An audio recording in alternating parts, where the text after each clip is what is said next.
Gaur Nafarroan aurkeztuko dugun ekimenaren abiapuntua, urtarrilaren 8an Bilbon presoen eskubideen alde egin zen manifestazio jendetsuan kokatu behar dugu. Handik hilabete batzuetara, apirilaren 9an, Bilbon aurkeztu zen egin dezagun bidea ekimena bere sustatzaileen eskutik. Alegia, euskal gizartearen esparru ezberdinetako hainbat persona. Egin dezagun bidea ekimeneko sustatzaileok, euskal preso politikoen giza eskubideak errespeta daitezen, eta Euskal Herrian elkartu ditzaten eskatzen dugu. Hori izango da egin beharreko lehen urratsa, batetik amnistia eskuratzeko, eta bestetik errepresio politikoak etxera bueltatu daitezen. Prentsaurreko honen helburua da, egin dezagun bidea ekimeneko Nafarroako sustatzaileak aurkeztea. Eta bide nabar, heldu den uztailaren 3an, Iruñan egingo den manifestazioa iragartzea. Nafarroako gizarteari dei egiten diogu orain delako unea oinarrian mendekua eta sarraskia dituen kartzela politika eteteko. Uste dugu, espetxe politika gatazka konpontzeko dinamikan kokatzea ezinbestekoa dela.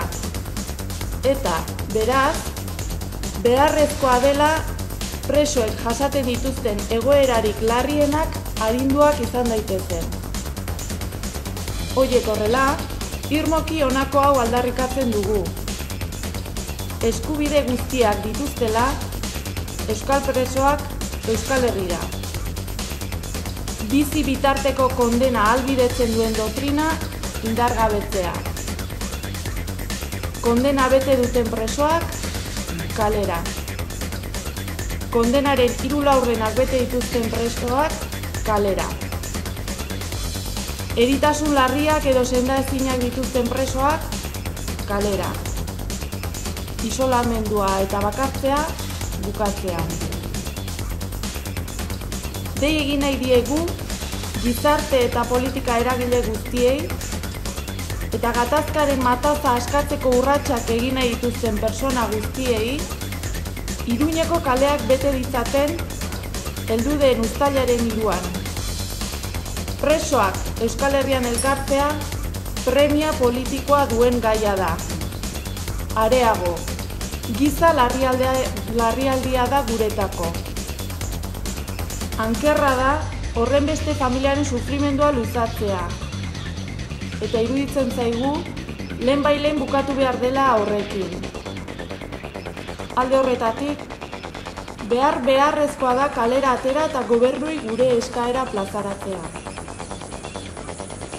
Uztailaren 3an, igandearekin, eguerdiko 12etan, Golem zinemetatik, milaka lagunek manifestazioarekin bat egingo dugu behingoz euskal presoen zein hurbilekoen eskubideak errespetatuak izan daitezen. Izan ere, Euskal Herrian nahi ditugu beren eskubideen jabe. Gure herriarendako bakea nahi dugunez eta gatazka konpontzea nahi dugunez, ezinbestekoa ikusten dugu bide hau amnistiarekin bukatzea. Etxera bueltatu daitezen, bai presoak eta bai arrazoi politikoengatik ihes egin dutenak. Egin dezagun bidea.